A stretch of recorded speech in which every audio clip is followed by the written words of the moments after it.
Hello and good evening. My name is John and I'm playing SLG Remix, or I guess that stands for Sacred Line Genesis Remix, as according to the window pane, but also Sacred Line, according to the actual screen on the game.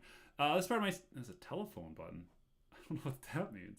This is part of my Steam cleaning series. We'll go through every game in my Steam library eventually, and then arbitrarily rate and review them I got a lot of games to get through.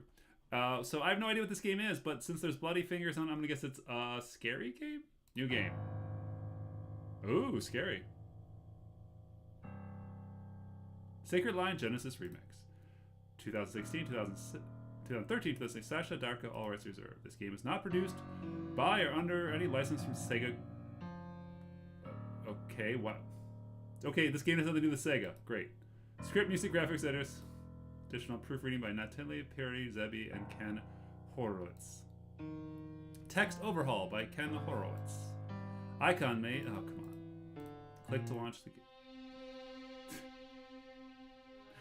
One day, while I was sitting in my chair and thinking that I'm a poser scene, thinking that my private detective business was fading. Stop with the drums. My private detective business was fading faster than a winter sun. I decided to close it, even though I probably wouldn't find another job in this S-hole. On that exact day, I got the strangest phone call in my life. A hardly identifiable voice, nearly drowned out by noise, told me about some forest outpost and its position, asking me to drive there immediately. I could barely hear the voice because of the background noise, but for some reason it seemed very familiar to me. It could have been some dumb prank or psychopath, but there was something strange about this voice. Greatly intrigued, I packed my stuff and started the car.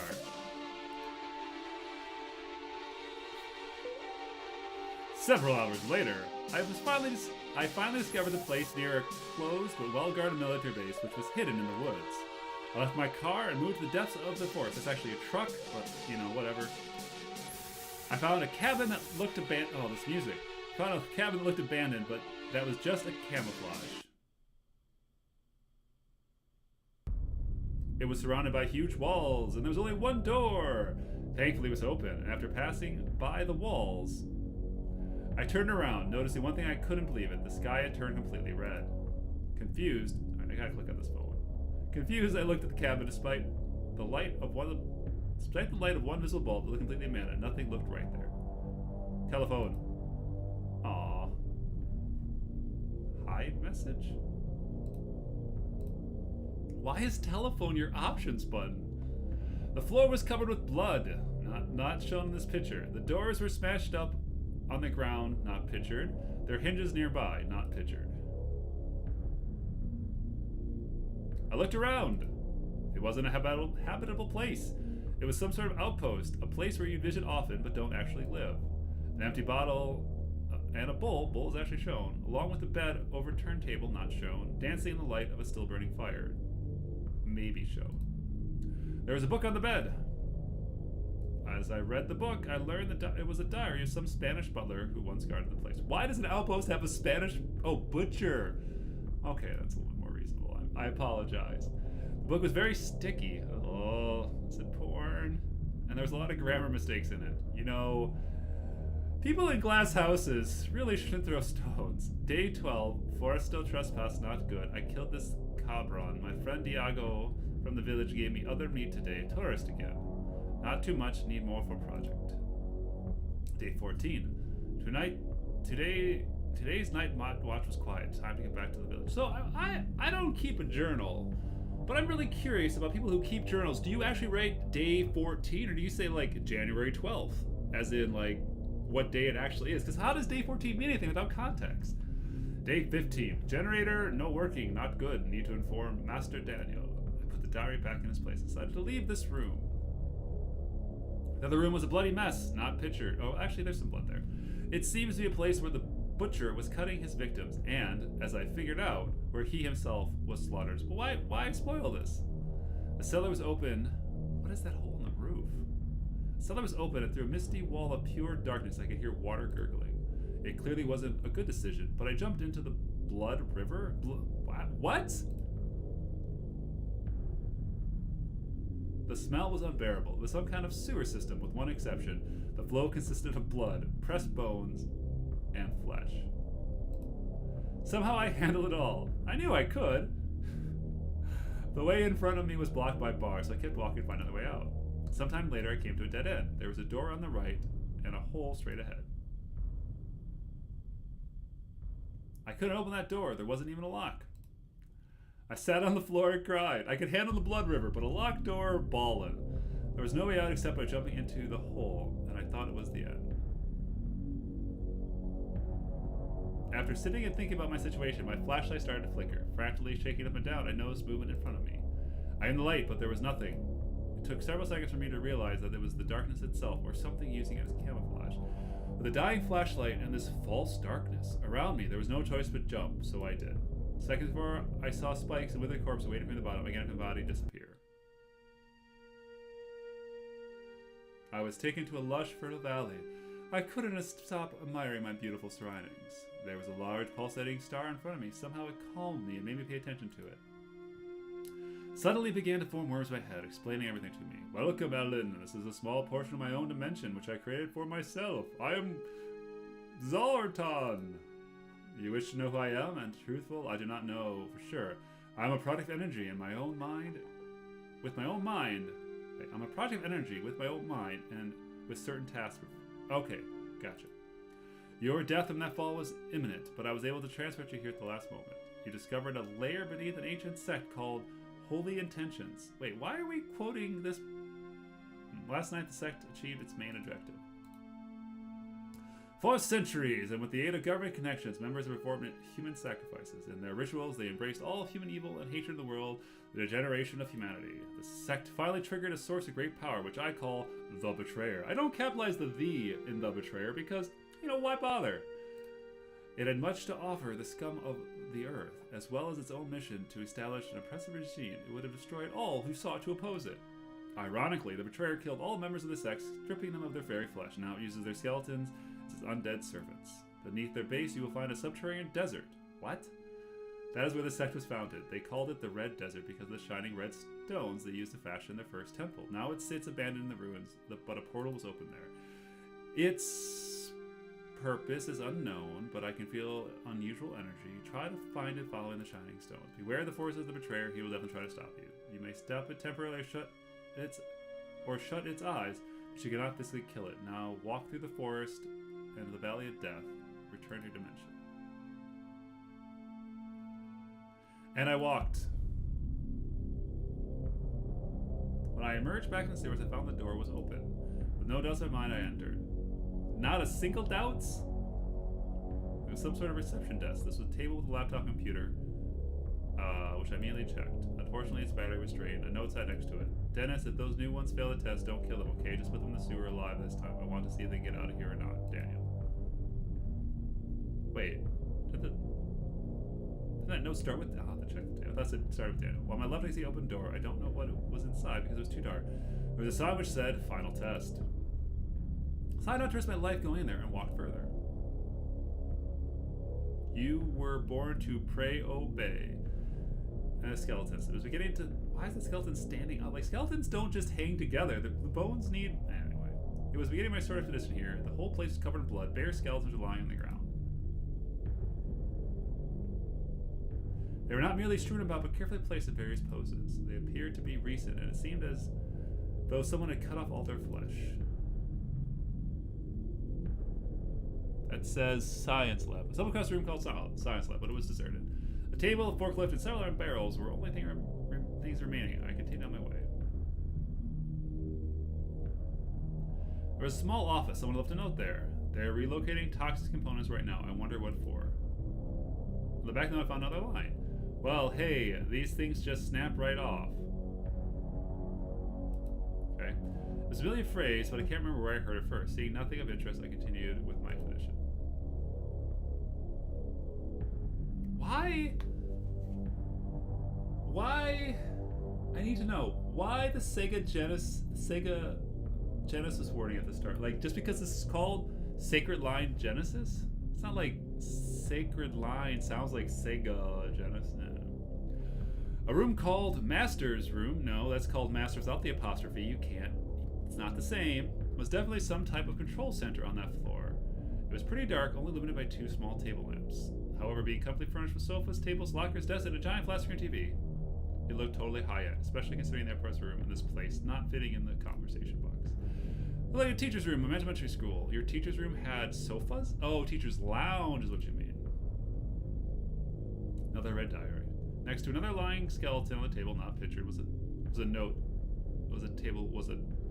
Next to another lying skeleton was a table with a note on it, not pictured.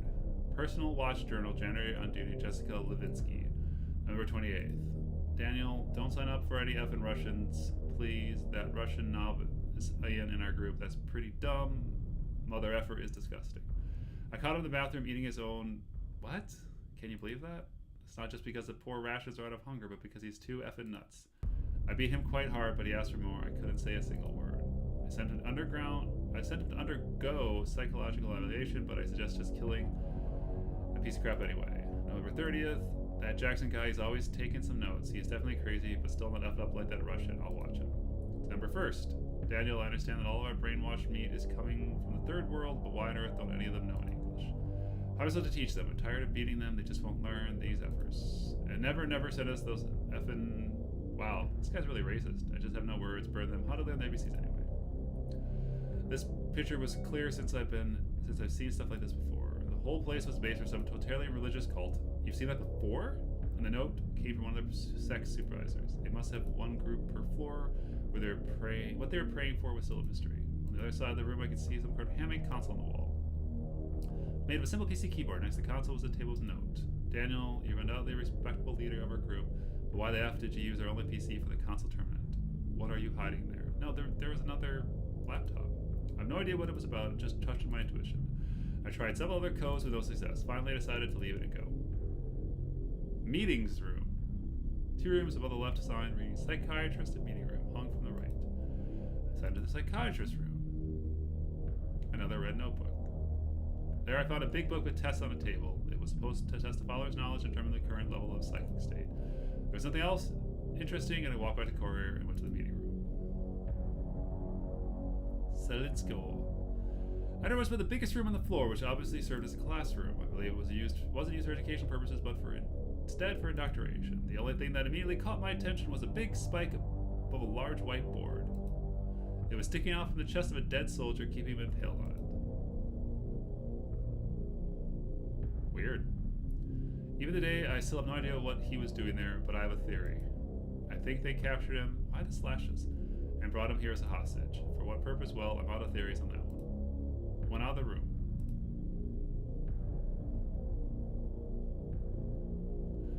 When I further, I stumbled across a hole in the ground, spending closer, found led to the hallway on the floor below. The walls were fully covered with strange substance, and there was no clean parts at all.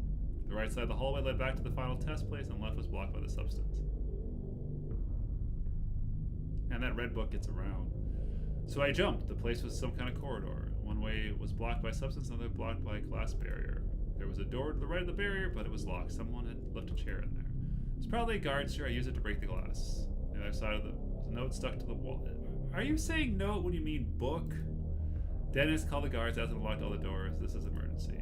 Right now, I really hate this rule about phones. Did they have to restriction on using internet and mobile phones? Why is internet capitalized?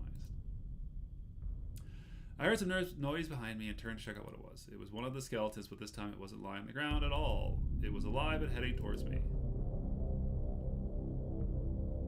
The skeleton raised its fist above raised its fist above my head, but I managed to dodge and move behind it. I grabbed the chair and hurled it at the skeleton, knocked to the floor. This greatly damaged the skeleton, but it soon rose for another try. It stood and raised its fist again. I was already ready to hit it as hard as I could with the chair. The blow shattered its skull into pieces, causing it to collapse in a heap of ground. I was unsure if I had killed it, but it wasn't moving. Unwilling to check if it was dead, I hobbled away as fast as I could.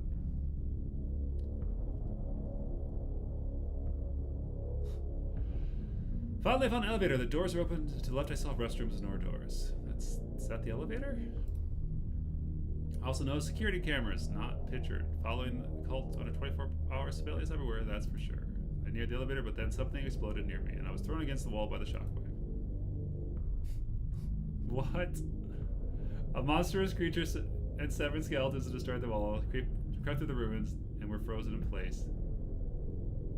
their gaze fixed upon me. They were watching my every step, my every sigh, my every expression on my face. I knew I shouldn't panic, even though I was so effing scared. I slowly moved to the elevator, entered, and pushed the utmost button there was. But before the doors could close shut, a huge monstrous thing appeared in front of me. It was some kind of giant eyeball. Hello? It was inspecting me, deciding what to do. I was gripped by fear. When the doors finally closed, I thought my nightmare was over. But instead of lifting me up, the elevator creaked loudly and descended quickly. Oh, you pushed 0 instead of 4. Then suddenly knocked me to the floor, causing me to hit my head and render me unconscious. When I woke up, I felt chill. I found I was lying in a fallen, broken elevator surrounded by boundless expanse of the desert. Well, this being a visual novel, I don't want to spoil all of it, but there's a lot of skeletons in here, so I have to warn you about skeletons. I really want to know what the Sega warning was. I like some of these skeleton poses. Do I think this game is very good? I don't know. It's a visual novel. There's no choices being made. It's telling a story. The picture quality seems a little bit rough. Skip.